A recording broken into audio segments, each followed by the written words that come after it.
और वो चारों गोलियां उसको पैर से ऊपर के हिस्से में मारी गई। इस एनकाउंटर को जूता नहीं, चप्पल पहनकर अंजाम देने वाले यूपी एसटीएफ के था।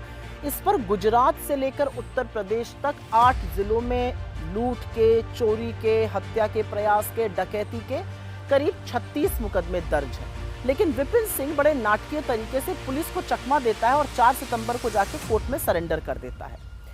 जबकि घटना में 3 सितंबर को सचिन सिंह, गोविंद सिंह और त्रिभुवन को मुठभेड़ में घायल करके गिरफ्तार कर लिया जाता है। इनमें से किसी की जान नहीं जाती है। तो अगर पुलिस का इरादा मंगेश को जिंदा गिरफ्तार करने का होता तो पुलिस सिर्फ एक गोली मारकर उनको। मंगेश यादव के एनकाउंटर पर सवाल क्या खड़े हुए, कुछ लोग बड़े विचलित हो गए। लोग तो यहां तक कहने लगे कि आपको अपराधी की भी जाति दिख रही है। लेकिन कुछ सच ऐसा है जो जान लेना जरूरी है। दिन था 28 अगस्त और दिन दिहाड़े सुल्तानपुर शहर में मशहूर सर्राफ भरत जी ज्वेलर्स के यहाँ करीब 1.5 करोड़ रुपए की लूट हुई।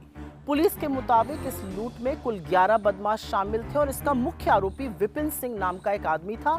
इस पर गुजरात से लेकर उत्तर प्रदेश तक 8 जिलों में लूट के, चोरी के, हत्या के प्रयास के, डकैती के करीब 36 मुकदमे दर्ज हैं। लेकिन विपिन सिंह बड़े नाटकीय तरीके से पुलिस को चकमा देता है और 4 सितंबर को जाके कोर्ट में सरेंडर कर देता है।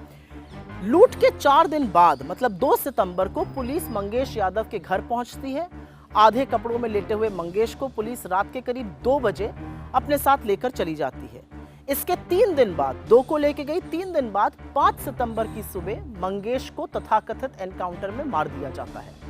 एसटीएफ दावा करती है कि मंगेश के पास से 32 बोर की पिस्टल, 315 बोर का तमंचा, बाइक और लूटे हुए जेवर बरामद किए गए। अभी तक ये जेवरात कहीं दिखे नहीं। इसके अलावा पुलिस जब मंगेश को अपने साथ लेके गई थी तब वो निहत्था था, ये उसके परिवार का कहना, उसके पास कुछ नहीं था। इस घटना में शामिल 11 अपराधियों में से सिर्फ एक मंगेश यादव का एनकाउंटर किया जाता है।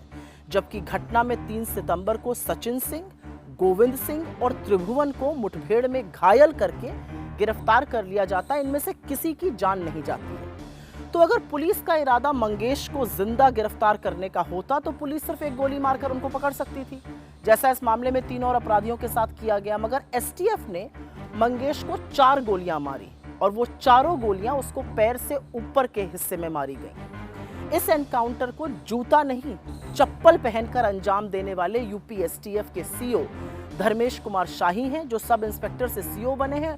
2019 में वो डिप्टी एसपी की रैंक पर प्रमोट हुए थे। ये वही शाही हैं जिन्होंने अभी तक करीब 50 से अधिक एनकाउंटर किए और इनके बहुत सारे एनकाउंटर पर सवाल खड़े हुए हैं। ये वही डीके शाही हैं जिनकी पत्नी रितु शाही बीजेपी की नेता हैं। हाल ही में वो उत्तर प्रदेश महिला आयोग की सदस्य नियुक्त की गई हैं और इसके साथ ही वो गोरखपुर क्षेत्र में बीजेपी महिला मोर्चा की क्षेत्रीय कोषाध्यक्ष भी हैं। तो ये बीजेपी से तार हो गए। मंगेश एनकाउंटर की जांच भी डीके शाही के सजाती अधिकारी एसडीएम विदुषी सिंह को दी गई है। इसमें तो किसी को कोई अचंभा हो ही नहीं सकता है। खैर, जो लोग अपराधी की जाति पर उठ रहे सवालों से विचलित थे, क्या अब उनके पास कोई जवाब है? क्या अब वो आक्रोश नहीं दिखाएंगे? क्या अब उनको अन्याय नहीं दिखेगा? क्या अब वो ज्ञान नहीं देंगे? असलियत तो ये है कि आक्रोश दिखाने वाले लगभग सारे न्यूज रूम में दलितों, आदिवासियों और पिछड़ों का कोई प्रतिनिधित्व ही नहीं है। इक्का दुक्का कोई होगा तो वो कैमरा चलाता होगा, उसका ना शो की हेडलाइन से, ना न्यूज़पेपर की सुर्खी से, ना बनावटी आक्रोश से कोई लेना देना भी है। असलियत ये भी है कि आईना दिखाने पर बुरा लगना स्वाभाविक है, लेकिन सच से आखिर मुंह कब तक मोड़ा जाएगा? और कौन बताएगा कि 11 लोगों में एनकाउंटर सिर्फ मंगेश यादव का ही क्यों हुआ? कौन बताएगा कि डीके शाही के बीजेपी से जुड़े हुए तारों पर जवाब कौन देगा? कौन बताएगा कि चप्पल पहनकर एनकाउंटर कैसे किया जाता है?